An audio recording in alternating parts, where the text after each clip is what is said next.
Aujourd'hui, je vous présente cette chasse qui pourrait nous venir tout droit du XIIe siècle. Elle est dédiée à Hildegarde de Bingen, Sainte Hildegarde. Voilà, donc le coffret est à dominante rouge. Le rouge, c'est la couleur du beau au XIIe siècle, qui s'accorde particulièrement bien avec le doré, qui symbolise la lumière, que ce soit le soleil ou la lumière divine.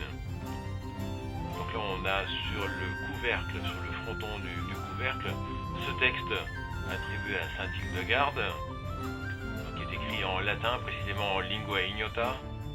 On voit aussi donc la fêtière gravée et décorée.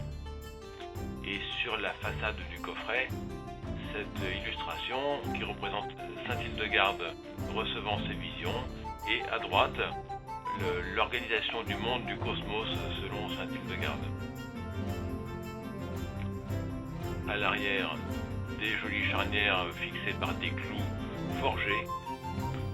Sur les deux petits côtés, le même texte, en lingua ignota, écrit d'un côté en caractère latin, et sur l'autre face, en caractère litterae ignotae, les caractères imaginés par Sainte Hildegarde, dont on ne connaît pas l'usage.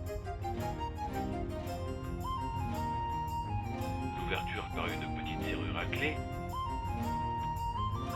et l'intérieur garni d'un velours rouge clouté.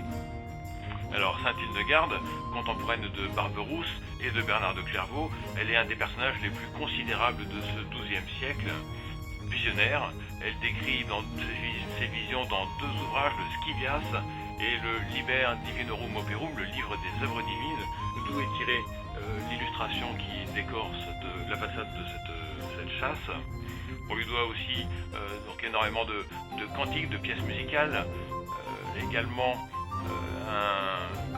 un mémoire sur l'utilisation des plantes médicinales, et même la lingua ignota, un lexique d'environ 700 mots assez mystérieux, qui s'apparente à du latin et qui décrit dans l'ordre donc la divinité, l'humanité, le monde animal, le monde végétal. En fait, il n'est pas possible de parler de Sainte Hildegarde en une minute. C'est un personnage qui remplit une bibliothèque entière. Aussi, je vous propose, pour aller plus loin, de regarder un article sur mon site web avec les liens documentaires, les sources. Alors, quel que soit l'endroit où vous mettrez cette chasse, elle vous fait entrer dans le Moyen-Âge. Vous lui trouverez une place, j'en suis sûr. On se retrouve très bientôt pour une autre présentation. D'ici là, je vous dis à bientôt.